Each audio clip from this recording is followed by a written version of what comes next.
François Ier, qui avant de monter sur le trône était comte d'Angoulême, succède à Louis XII, qui lui-même succède à Charles VIII.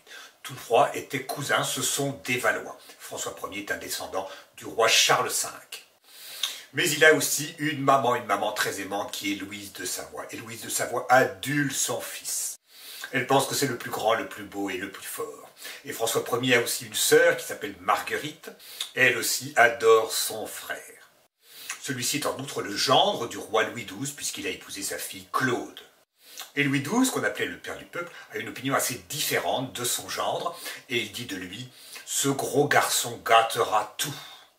Et comme ses prédécesseurs Charles VIII et Louis XII avaient mené en Italie des expéditions chimériques, vaines et ruineuses, François Ier se dit « Moi, je vais y aller, car comme je suis le plus grand, le plus beau, le plus fort, ma maman me l'a dit, ma sœur est d'accord, je serai meilleur que cela. » En Italie, il s'agit donc toujours de s'emparer du duché de Milan, qui appartient aux Sforza, mais qui dépend du Saint-Empire romain, et du royaume de Naples, qui appartient toujours à la maison d'Aragon.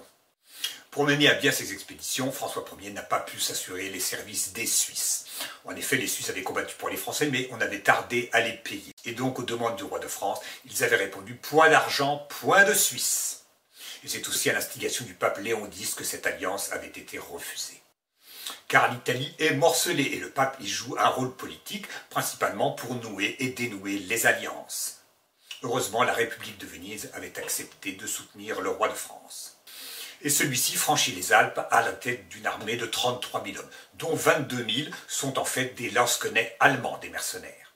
Et cette armée passa par les cols de l'Arche et de l'Argentière, ce qui surprit les Italiens car ces cols étaient réputés inaccessibles. On passait d'ordinaire par le col du Mont-Cenis ou par le col du Mont-Genèvre. Et c'est ainsi que l'armée française put prendre Turin, capitale du Piémont.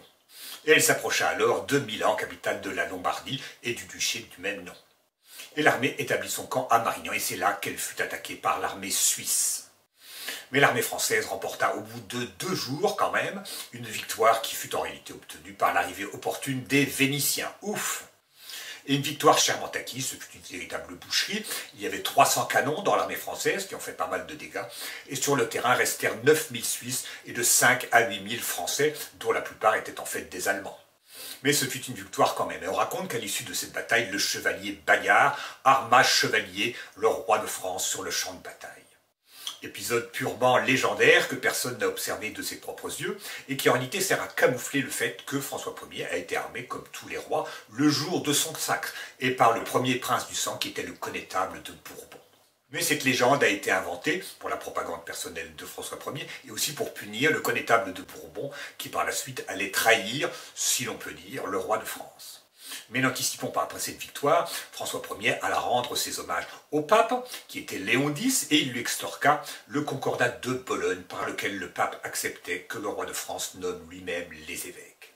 C'était la prolongation et même l'aggravation de la pragmatique sanction de Bourges, prise en 1438 par Charles VII, selon laquelle les évêques devaient être élus par les chapitres de chanoines. Cette fois, ils seraient nommés, ainsi que les abbés, par le roi de France lui-même, qui leur donnerait l'investiture temporelle.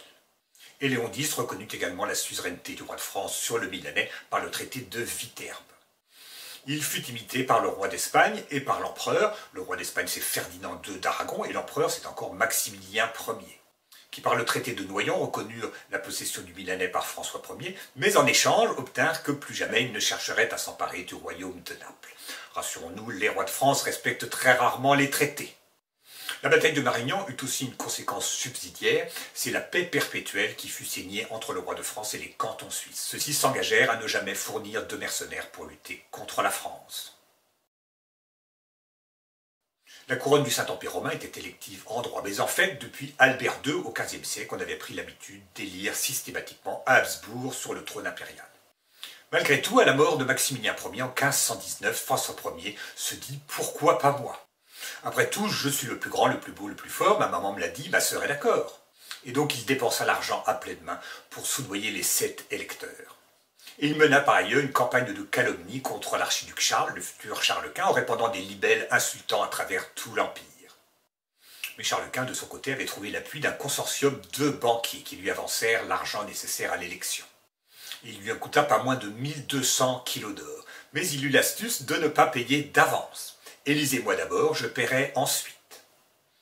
si bien que les électeurs choisirent celui qui n'avait pas encore payé, et Charles Quint, naturellement, fut élu empereur du Saint-Empire romain.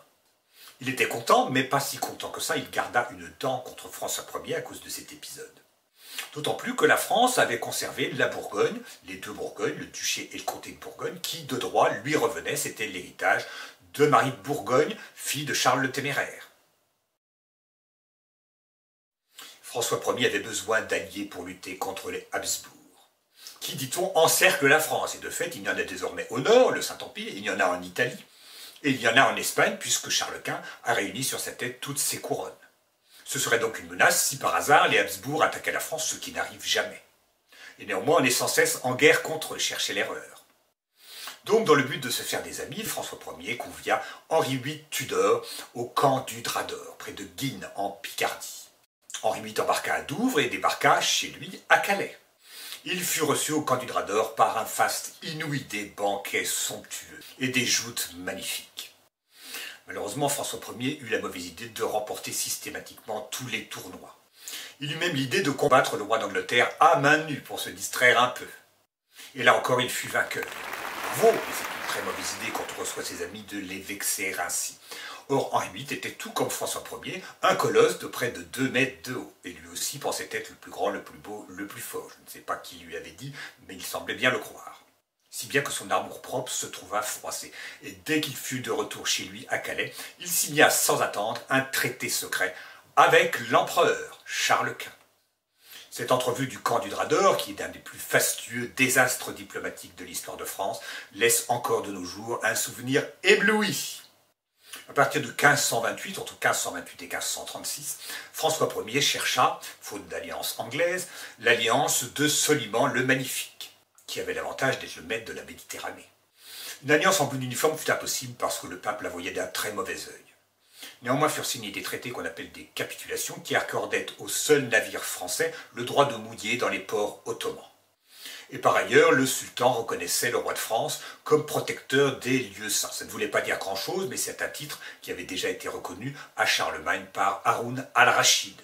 Et malgré l'absence d'alliance formelle, Karaïddin, dit Barberousse, le grand corsaire ottoman, assiégea par la mer la ville de Nice, qui appartenait au Saint-Empire, tandis que le roi de France l'assiégeait du côté de la terre, en 1543.